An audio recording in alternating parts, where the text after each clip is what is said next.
Hello, and welcome back to another episode of Building Experiences with Mark Schultz. I'm Mark Schultz, and today we've got a really good session focused on commerce and what happens when you take the best commerce tool on the market, which is Magento, and you marry it with the best content management environment or experience management environment, which of course is Adobe Experience Manager. We're going to focus on that today. Now, I could talk about this, but what I really want to do is bring the best of the best in, and let's do that straight away.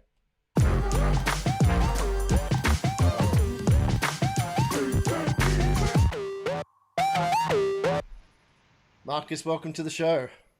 Hey Mark, nice to meet you again. Yeah, it's good to have you on. All the way Yeah, from sunny, looks like it's sunny out there, sunny yes, part from of Europe. sunny Germany. It's Yeah, sunny in Germany. Hey, yes. nice to see, nice to see. And how are you adjusting to working from home? It's been a few months now, right? Yeah, it's been a few years, but actually, yeah, I'm working for the Basel office, but working out of remotely from Germany. So basically, I'm used to it for a few years now. Yeah, So it's not too hard for me compared to maybe to others. I can imagine. I can imagine. And how long you been with Adobe? Yeah, I'm with Adobe now since 8 years. Yep, Started 8 years ago, worked 3 years for consulting, actually doing AEM projects all the time, and then took the chance, moved to engineering, and since 5 years now, I'm working for the AEM Commerce Engineering team. fantastic. And you enjoying it? Yeah, sure. So we have a nice team out of 7 engineers working for AEM Commerce. It's fun. Fantastic, fantastic. Yeah. Now, commerce, as I mentioned, best two tools on the market, bring them together. You know, how do you get them to fit? I think that's what we want to talk about today, right? Yes, right. So And let's, it's an interesting challenge. Yeah. And yeah, let's get straight into today's feature topic.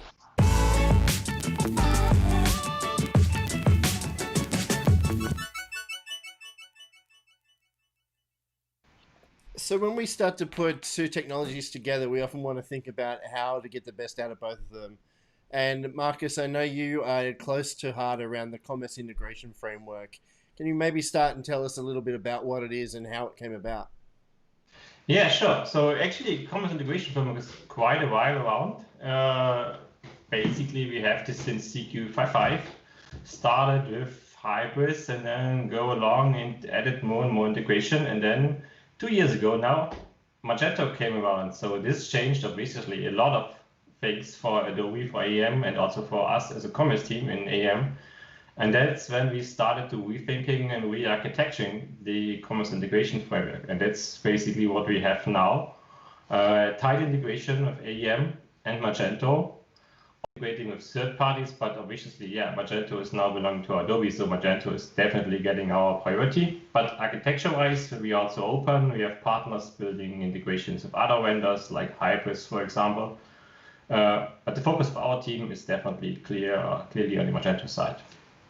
Yeah, and it's quite interesting. At times, people say, "Well, why do you need a content management system and a commerce engine when most commerce engines today have some sort of web CMS in there?" So, what are you seeing as far as use cases? Yeah, I think the use cases are pretty coming mainly from the experience-driven commerce side, and it's true. Commerce vendors adding CMS capabilities more and more, but most of them are far away from what AEM and other real content management focused solutions can do. And that's, I think, where the power comes in. So if you have building a website, or maybe already having a website which is totally content focused and you're adding commerce capabilities there, that's where the true value of AEM and SIF together with Magento plays out.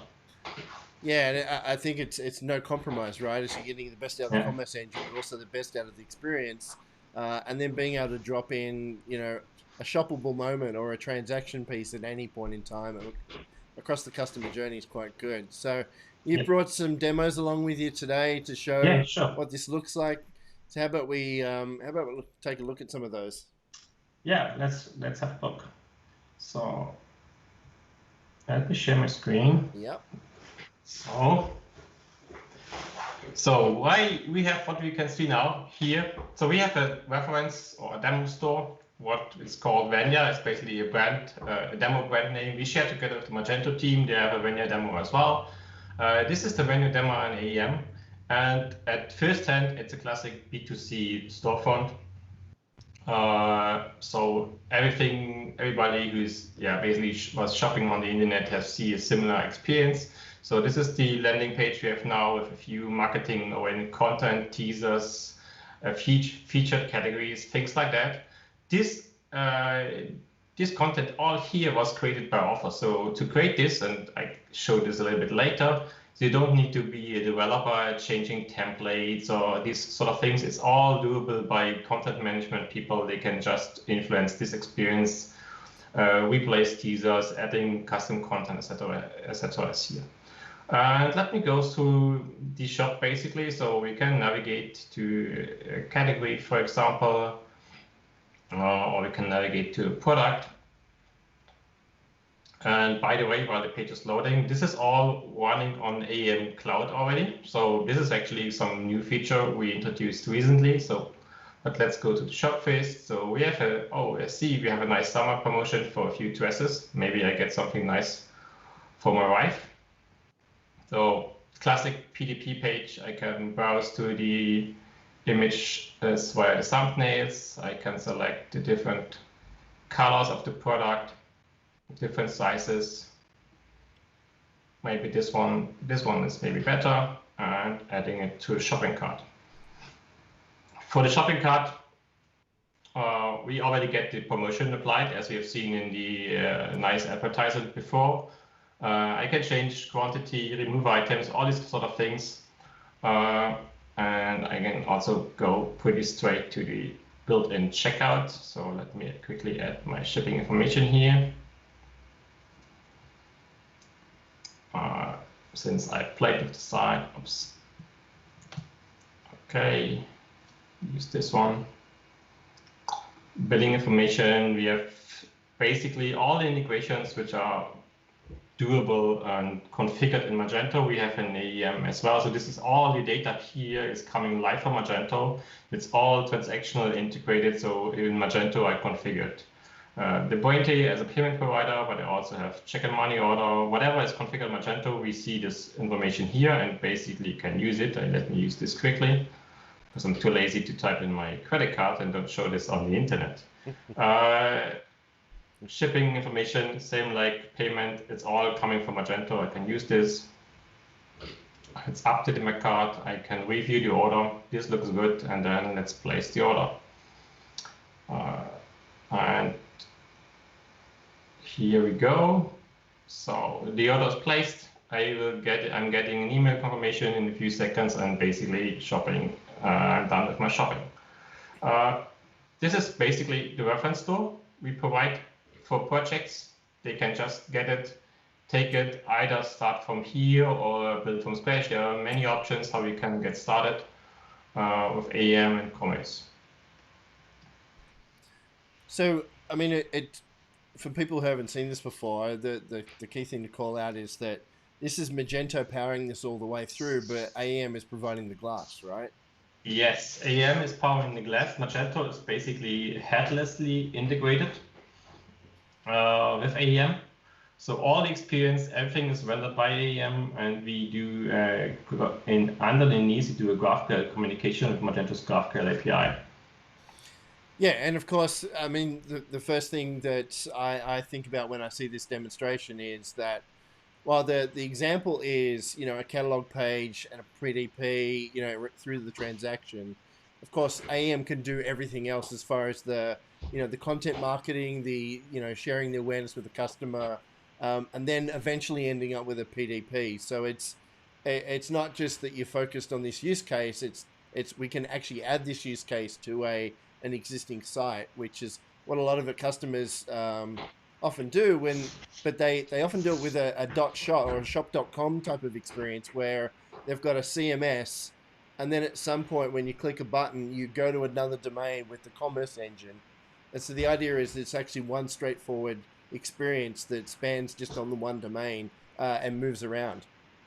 Exactly. Yes. So and that's actually the projects we are currently looking into quite a lot. So we have a lot of customers already having their experience ready, but they have no shopping capabilities. And what they did in the past, as you said, they put it basically side by side, and this was not a good user experience. also from the conversation rate, this was quite bad because you cannot transparently navigate back and forth because you're on a different domain. Basically, the shop is really separated. And this is now all gone. And with AEM integration and with SIF, you can do this quite more smart. Yeah, absolutely. So I guess an obvious question is, why do we need SIF? Why didn't you just build, like, extend AEM to talk to Magento directly? Yeah, there are good reasons. So what I didn't show you right now, what I come into a second, is basically the power of SIF are basically in two areas. And I have built a nice diagram, which I can show you if you like. Yeah.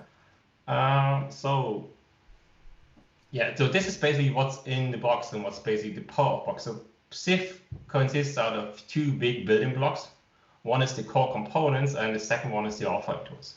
The core components is basically what you have seen already. So this is a set of components, AEM components, which you can use to build out your site.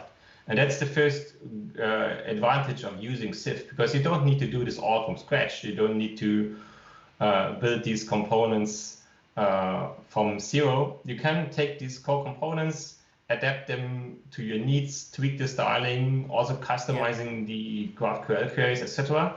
And then you're ready to go. So you're pretty quick in basically setting up your store capabilities and building out your experience. Additional to I'm this, assuming if from a dev perspective, if you're used to building a site with the AEM core components, these are just additional items in that library. Exactly, and they follow the same pattern like the site's core components. People already know, maybe. Same customization, extensibility, everything is basically same best practices. Great. And they come together in the AEM archetype. So the AEM archetype basically allows you to bootstrap a project with the SIF core components and the site's core components all together. Great. So that helps me with I guess, the site architecture. And then from a business use perspective, maybe you can explain like the items on the right-hand side. Yeah, sure. So that's what a lot of projects sometimes forget about, is the business users and the authors. And you need to make them happy as well. And you need to make also a nice experience, frictionless experience for the authors. So what SIF provides here is a set of authoring tools. This is mainly, first, it's a product console. You can browse the product catalog directly in AEM. It's no need to switch to the Magento UI. Obviously, you can still do this, and the Magento UI for product management is way more powerful. But that's not the goal of the product console. The product console is really just giving the author, which is very likely also a different person in the entire flow, to give them an overview. Hey, these are my products. These are the products which are new. What are the details? And you can basically preview these product data in AEM directly without switching between different solutions. And while building out your AEM experience, like you do usually as an AEM author, when you edit your site, we have a lot of handy tools integrated directly into the AEM offering. So we have product pickers, category pickers that instead of typing a SKU or a category identifier, if you create a teaser and you don't need to manually type them, you just open the picker, select the product you want to have in the teaser or on a carousel, and you are free to use it. Same as it's integrated in the asset finder, so you can also just find the product as an asset, drag and drop it onto a page, and done, basically. The teaser is created and you're ready to publish the experience. Yeah, so from a business user perspective, it's just content, right? I mean, I live and work with it the way I would work with any other content, but I don't have to go and navigate to another system. I don't have to go and copy paste a SKU from one system to another. And then I'm assuming from a confidence in the data, like pricing and things like that, that's all brought in from Magento. I don't have to worry about synchronization or anything. Exactly. So this is all the data is live data from Magento. There's nothing which is imported or stored on the AEM side. It's all live calls to the commerce system. So whatever is updated on the Magento side, is if there was a price change or maybe somebody just fixed a typo in the description, which could happen. This is immediately visible on the AEM experience as well, and then obviously also on the live side if you publish it. Yeah, great. That's good. It's good. I like it. So maybe talk about a little bit more about the architecture then, like what's happening client side, server side, and Yeah, how does this look? yeah, sure. I have another diagram prepared for this. Let Okay. me share it. That's maybe easier to explain how everything is basically glued together. So this is really the high-level architecture. We have a few more diagrams if you would like. I can also go in detail, but then we would maybe talk 2 hours. So this is how it looks really at the high level from the high level perspective. We have Magento here on the right side. As I said at the beginning, it could also be another third-party commerce vendor. Then it would the diagram would look a little bit differently, but the majority, especially the AEM part, stays the same, which is actually the goal. Then we have AEM offer and publish. They both get the commerce data out of Magento. This is done via GraphQL, and this is used for server-side rendered components. So classic AEM component-driven HTML template and the Sling model behind the template. The Sling model gets the data, it's rendered in AEM, and then you can deliver the HTML. There is obviously, as in every good AEM project, there is a dispatcher and a CDN setup typically used for routing and caching HTML pages or HTML fragments, and then it's delivered to the browser. So this is the classic AEM use case, which you typically do if you do AEM component development. Then the other flow is the orange box here, and if the lines at the bottom of the diagram, this is basically if you do have client-side components. And we are actually see this more and more coming up. So PWA and SPA are hot topics for us as well.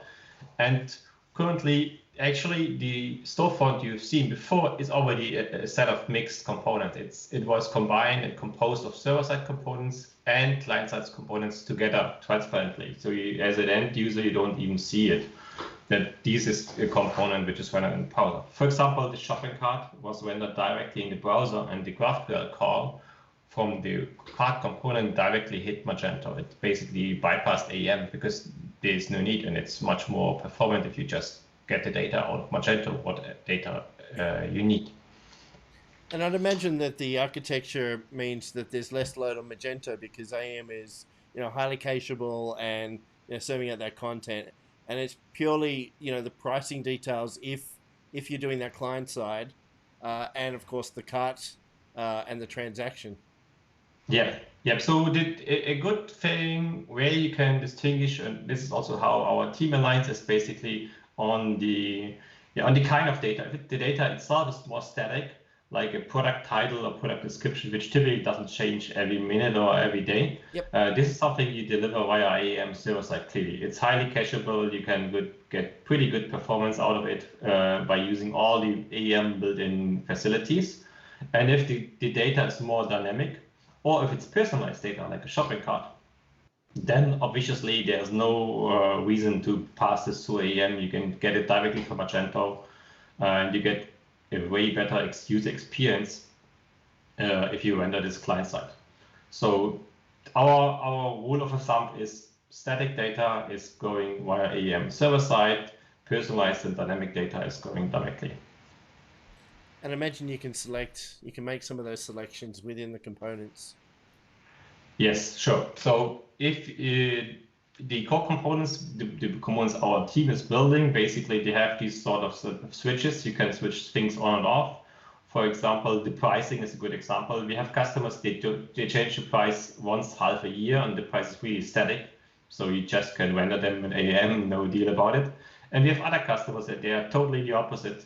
They have really high frequently changing prices, sometimes even multiple times a day. And for them, you don't cache the price in AEM. You just switch it on that the price is basically directly loaded from Magento. Yeah, great. That's good. So maybe you can give us a little bit more detail on the core components and how they actually work within the product. Yeah, sure. So we have a nice overview of the core components. So maybe people already have seen that. This is the AEM core components library. And with the last release recently, we added also the commerce components to that library. So if you scroll down, There's forms, and at the end of the page we have the commerce core components. This is basically the first step. We keep on adding components one after the other, so it's not the full list we have. There are more, but that's the one we already added in the last release. So we have the typical components you need to build out an storefront. We have product detail components, product lists, these kind of things. You have teasers, carousel, various combinations of related and upsell products. You can use this for different use cases. Obviously, you have product search. We have featured categories, different sort of teasers, and obviously we have a nice navigation component where you can mix and match AEM content and commerce categories in navigation. But let's go in a little bit into detail and show you a few of them. Let's maybe start with the product list. So we have a product list. This product list component is basically rendering search facets to filtering, and it's rendering the products. You have pagination building, sorting building. So the typical use case features you have. This component here in the component library is really plain and simple because it doesn't add that much styling. That's basically what you do then in the project. But even in the library here, I can, for example, I can navigate to products. I can see the sample products, and this component actually you might be familiar because this is the same component I used in the Venya demo I did before. So we have a product detail component where you can choose the product, select the size, these kind of things. And we have also quite big set of marketing related components. So this is what the marketer will use on a landing page, or if there's a blog article and you would like to feature a product in the blog article. So we have a teaser component, which is basically you can feature one product. We also have a product carousel, which you can use to feature multiple products. It can be 3, it can be more of them. If it's more, you can even navigate left and right. And yeah, this list goes on. Maybe I pick one last one, which is the featured category, which is a nice tiny component where you can make category teasers. So if you have building a shop to look page, for example, and then you can use these components to directly help people navigating to the products in a certain category.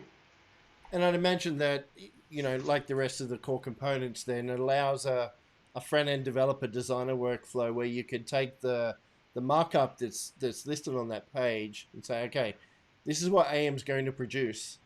Go and design it, put all your style sheets together, etc. But not having to actually build and architect that product view and get into all that detail. So lots of efficiencies around the way that you're actually building the commerce front end, but also freedom, right? So you can go and override if you don't like the markup. If you want to customize and tweak it, you can absolutely do that.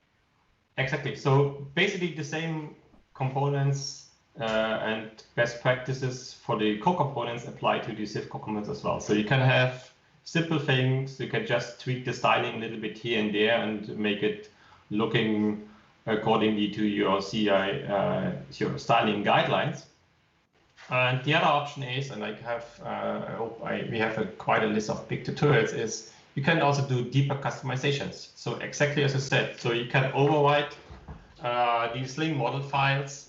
You can customize the underlying GraphQL query. So for example, if you have custom attributes you would like to display, like in this tutorial, which I won't go through that because it's quite long, we have a full end-to-end guideline how you can do two things. Basically, it's tweaking the customer product teaser and adding own styles to the product teaser, and additionally, it's displaying additional data in the product teaser itself. So this is basically the standard product teaser, which it looks if it's just the core component, and then the tutorial explains here how you customize the markup, which is basically the first step. This is very simple, similar to how we would like to do AEM core components. For example, here displaying a new badge, just a little bit new marketing styling.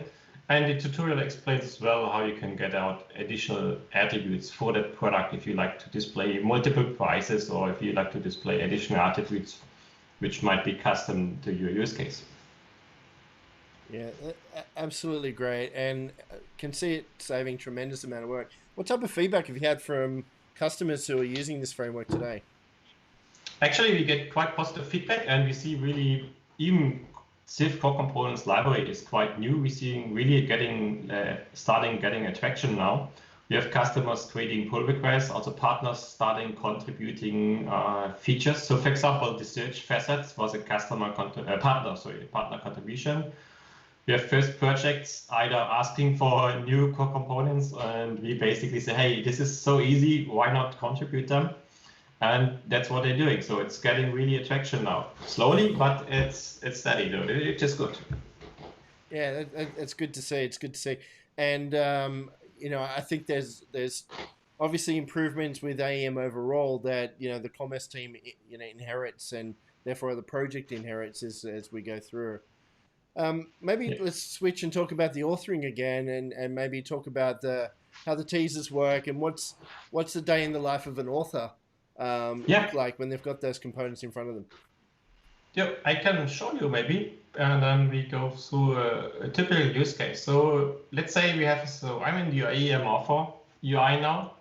In the sites browser, I have my Venue site, so the one I used at the beginning. This site is set up for 2 regions, for US and for Germany. We have English here, and let me open just for the demonstration, the English landing page. But this is the page editor.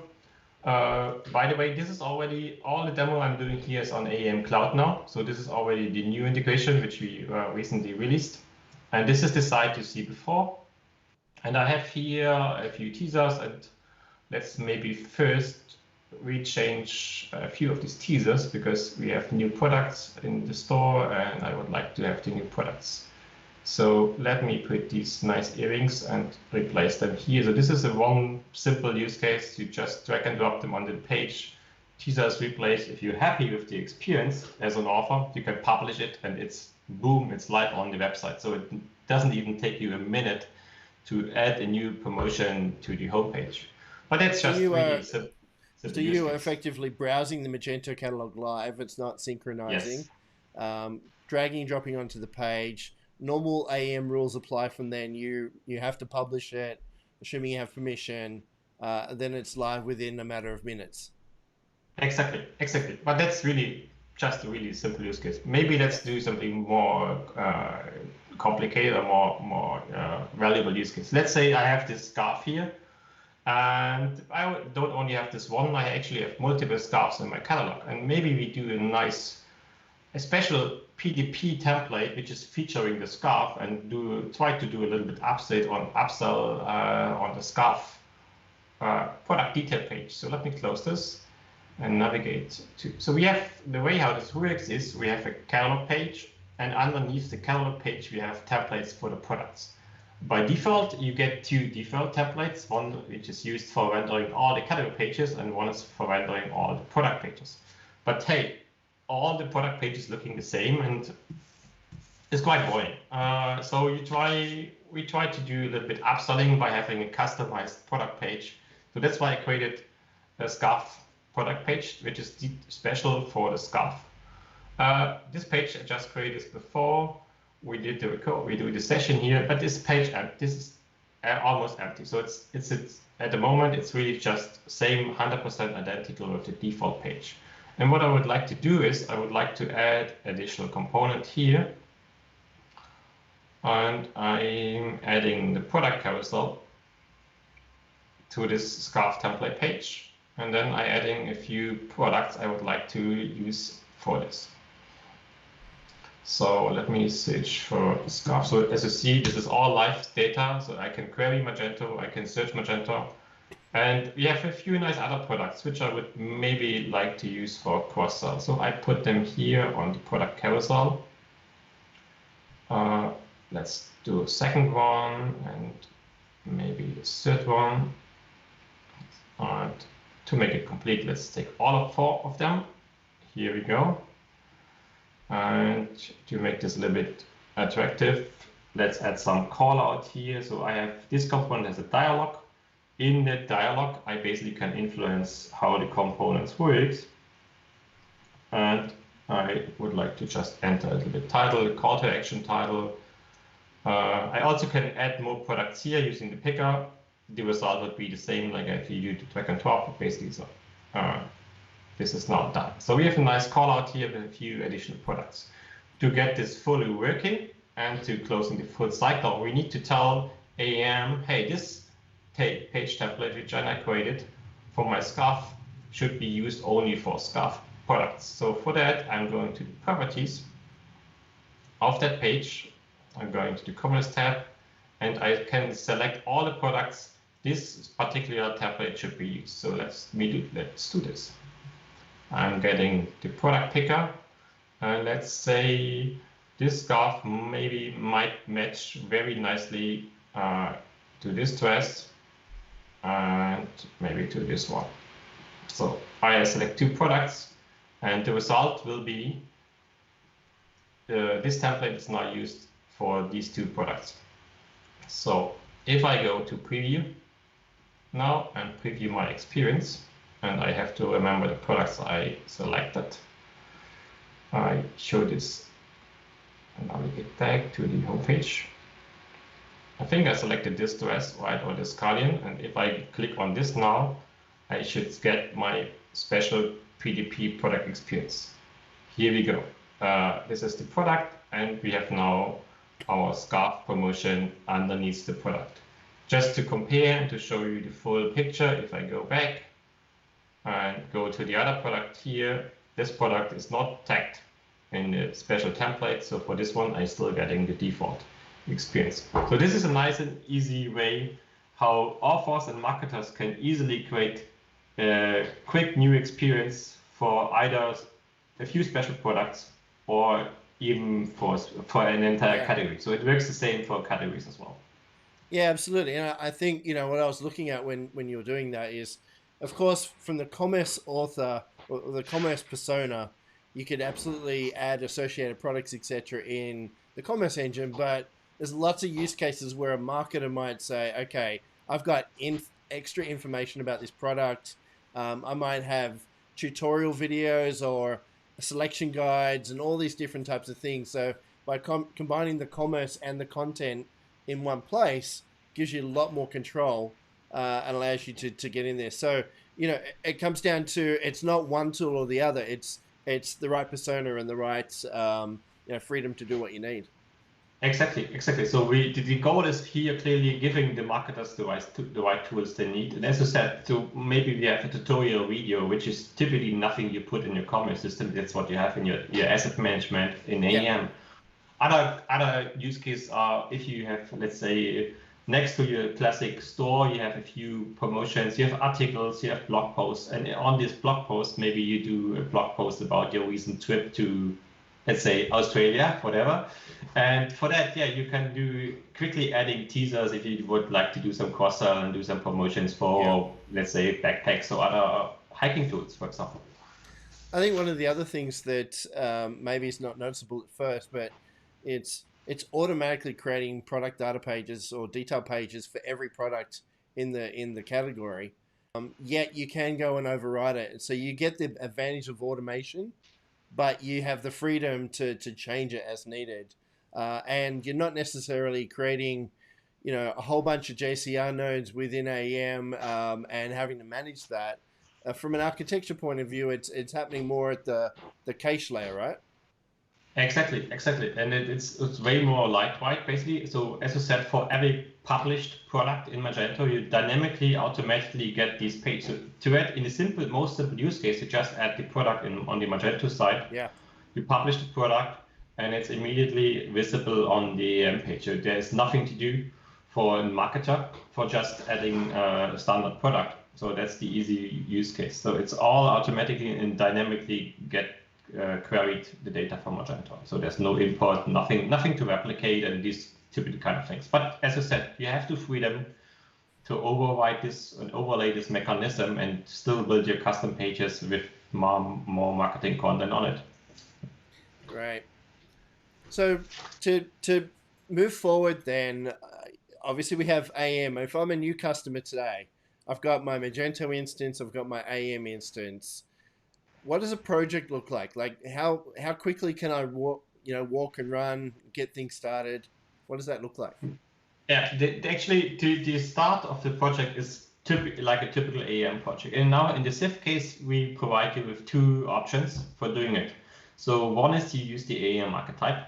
The AEM archetype got extended to support SIF as well. So it's optional, but you can just run one command, bootstrap the project, and it will include all the SIF dependencies. It creates you the minimum placeholder pages, the templates, all you need to basically start a bare minimum project. Obviously, the archetype has no styling, nothing. So you have to do this, but you have the freedom to do and tweak it as you need. Yep. And the second option is we also put this Venya reference store. We put that on GitHub. It's public. So you also have the freedom to just get it, clone it, and run it. And then you can start customization, tweaking the stylings, changing according to your needs from there as well. So you have these page options. Both have pros and cons, and basically it fits different use cases. And I'm assuming if you've already got an existing site and you want to add commerce capabilities to it, you can do that. You can extend the existing project. Yes, sure. So it's the core components is basically one CQ package and one OSGI bundle, which you add to your existing project as a dependency, and then you're ready to go. Yeah, great. And then as far as customization, you've kind of covered this already, but looks like it's, you know, from a perspective of the components, they are core components. You extend them like you normally do. Yes, exactly. As you said, we already covered this. So you customize the styling, you can customize the underneath GraphQL queries and the Sling model. But there's a little bit more. On the tutorial pages, there are a few other links which people can go and look at. So we, for example, we have a tutorial how you extend and customize the URLs for PDP and category pages. This is a topic which comes up in each and every project because you want to have nice looking product page URLs which to make them SEO aware and to optimize these URLs that you easily to find by Google and easily to memorize. So typically you don't have the classic AEM site structure for an e-commerce site, and you would focus more on the product. So we have extensibility and customizability for these. If for simple use cases, it's really just doable by configuration. And if it's a more complex and you have more complex requirements, of course, you can always overlay the code and then come up with your own requirements. The same applies for multi-store setup. So this is quite a powerful feature. Magento has a quite powerful multi-store management, and AEM has a powerful multi-site management. And this goes easily together by simply mapping one AEM site for one region and one country to a Magento store. And this is all built in. It works for all the standard and most common use cases out of the box. But you're free to customize it as well. So give me a gut feel, and of course it's just going to change depending on project, but to stand up, you know, the archetype, to point it to Magento, to get the products in, like not talking about styling or anything, but how much effort is involved to actually get that vanilla site, you know, with all the wiring done? I think for all the wiring and setting up really the plain minimum project, that's something you can do in one day. That's easily doable. So it's really just, as I said, bootstrapping the project, connecting it to the Magento instance, which typically has GraphQL enabled by default. And then you are ready to see the experience already working in AEM. Great. Sounds good. So I have to ask, what's next? You've just released the cloud service. We've had managed support for managed services support for some time. Are you done? Are you going to go and work on something else? No, we are not done. So I give you the engineering what's next. So I'm not the product manager. Yeah. I give you the engineering what's next. So we are planning to have a new release end of this week. And in this release, we're adding, obviously next to a few bug fixes, we're adding a few features. First big addition is now we have officially support for AEM as a cloud service. This is the big chunk of work we did the last half year, and this is now officially supported. So you can not only use it SIF on your on-premise or AMS installation, you also now are able and officially supported to use an AEM Cloud. Additionally to that, we're adding a few more features. So we are working on the My Account integration for the user.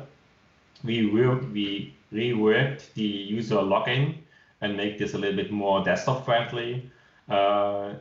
In the past, it was a little bit focused more on the mobile experience, and now it's working nicely on both. Yep. We extending and enhancing the customization capabilities, because there's always use cases. We get feedback from customers. They come up and say, hey, we would like to customize these and that, and we then, yeah, maybe it's a good idea, so let's add this, why not? This is basically what we do for the next release, and we continue to support also always the latest Magento release. So the current release, we support the Magento 2.3.5, but Magento 2.4 is already almost out of the door, so that will be supported in the future, obviously, as well. And if they add nice new capabilities to GraphQL, obviously we start using that as well. Yeah, and I think that's one of the advantages of working closely with that team, is that you're fully aware of their roadmap. You can be, working in tandem with them, and I think there's a kind of an unspoken benefit around just talking the same language and talking about, everything being aligned as far as the way we talk about the APIs, the way we talk about components, the way we talk about, even the common verbiage, between the two products is definitely powerful. So, yep. Markus, we're almost out of time, but is there anything else you want to share? Yeah, I would like to encourage people, engineers, hey, go out, check out GitHub, check out our tutorials, use it, and bring us back feedback. That's what I would like to encourage people. Yeah, it's actually a very good point. All of this is sitting on GitHub, right? Yeah, it's all open source. It's all on GitHub. Check it out. If you're not happy with it, create a pull request, create an issue, and we are happy to look into it. Yeah, it's a very good open way to do that. So that's great. So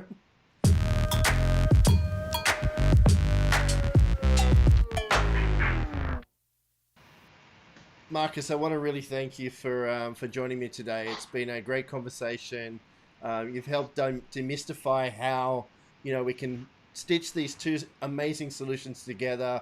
And it sounds like, one day to get everything up and running and wired up, ready to start focusing on the fun stuff is must be very refreshing to people who've run these type of projects in the past.